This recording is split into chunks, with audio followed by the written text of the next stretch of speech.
Hey, what's up? This is Benji Bruce here with SpeakingLifestyle.com, and on this episode, I want to talk about why speakers with a great message they don't get booked on as many stages as they want. Basically, you have a great message, but you're not getting the speaking gigs that you want.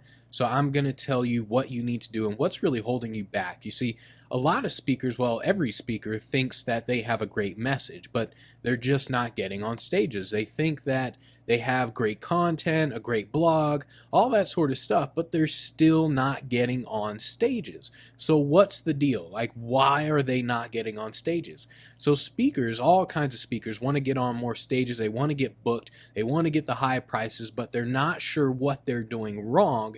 And I'm going to tell you what's holding you back.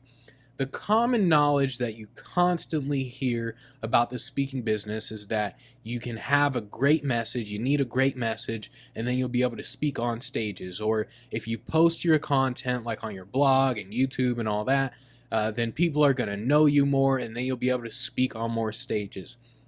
Well, what's the problem with that? I mean, I want you to think about it like this. I mean, of course, you've heard you need to have a great message, all that stuff, but think about it like this.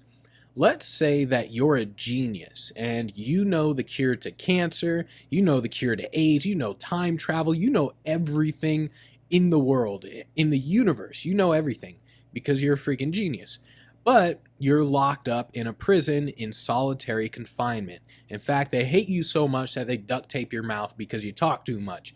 So even though you try to tell the guards about how you know all this stuff and you know the cures and you know the key to time travel and you're giving them all this content, you say, look, I can prove it, here's the equations, here's all this stuff, but you're just not getting anywhere. So why are you not getting anywhere? Well, your content is restricted by the context. So there's no resources. You have no resources. You have no connections. You have no nothing if you're sitting there in prison, in jail, or whatever. And basically, you know something. You know the cure. You know the key to time travel. You know something. But the environment itself doesn't help you create it. You can't create it because the environment restricts the content. Another way to think about it is an experiment that they did, these psychologists did with a famous violinist named Joshua Bell. You might have heard about this. Basically, he's like this top-notch violinist, and they have him go on a subway station, just down in the subway station, and he starts playing the violin. Well, he's playing, and only a couple people stop, and this is like some top-notch, best of the best type of stuff. So he's just playing on the subway station, just like any street performer you would see, kind of just walking the streets and accepting tips and things like that. So he's doing that. But what they don't know, what the people in the subway station didn't know, is that this guy charges a gang load of money for him to actually play the violin in these huge theaters, these packed theaters where people are paying hundreds of dollars for a ticket just to listen to this guy, and they're listening to it for free, and everyone's not even paying attention.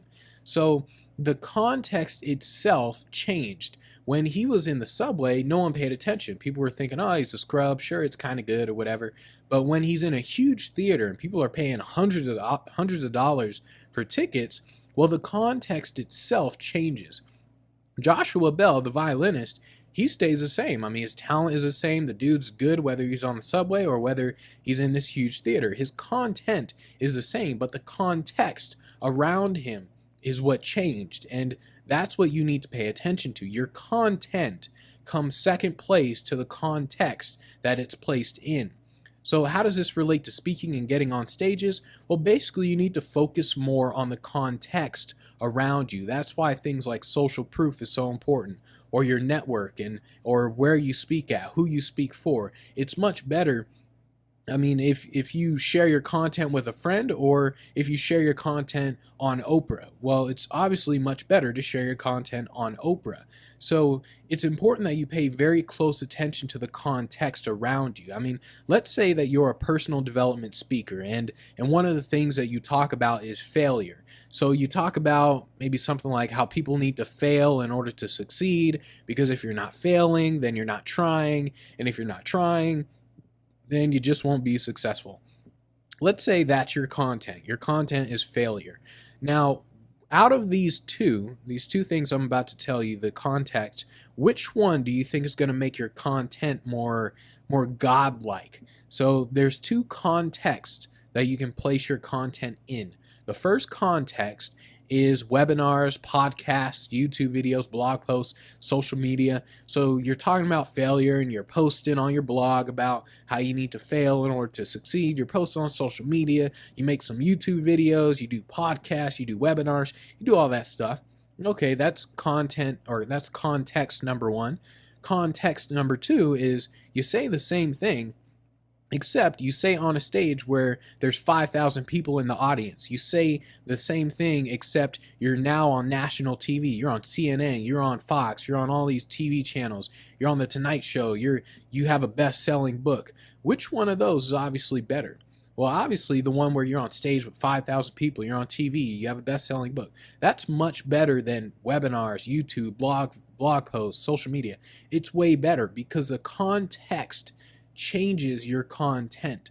So lots of speakers, they talk about failure. There are a million speakers, personal development speakers, who talk about failure, but few can charge over $10,000 to talk about it because their context isn't right. They haven't put themselves into the right context to be able to get 10 grand, 15 grand for an event.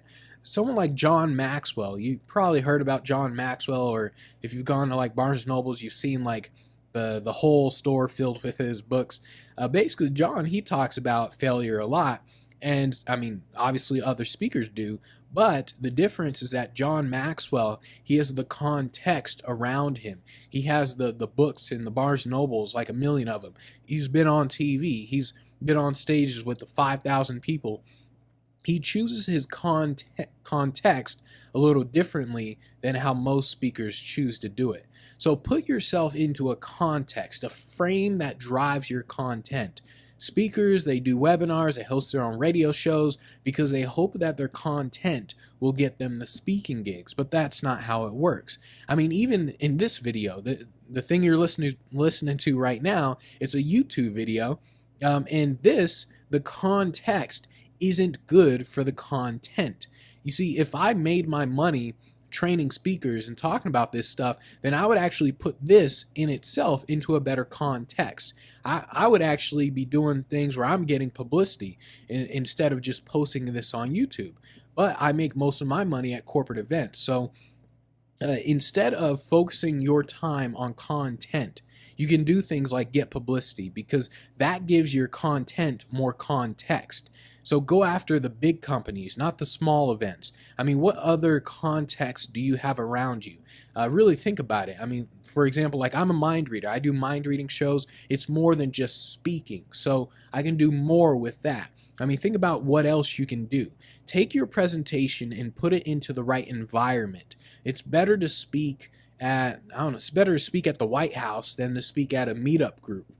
Do you see how that changes what you're talking about? When you can place your content in the right place, it'll produce you the results that you want. So no matter how hard someone like Joshua Bell tried, he was in the wrong place when he was on the subway. So he has a great violin, he's a great violinist, but when he was in the subway, he was in the wrong place. And the same goes for you.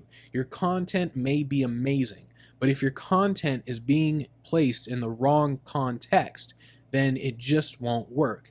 Now, these are just little things that make all the difference in building your speaking business.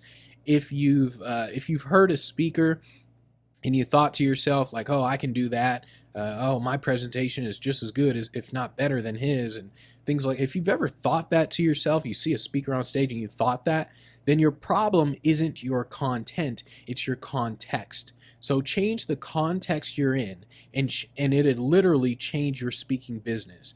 Now, if you like this and you want to hear some more, then make sure you share this with other speakers. Make sure you go to speakinglifestyle.com and sign up, register for free, and get a ton of more stuff. But make sure you share this with other speakers, and I'm outie.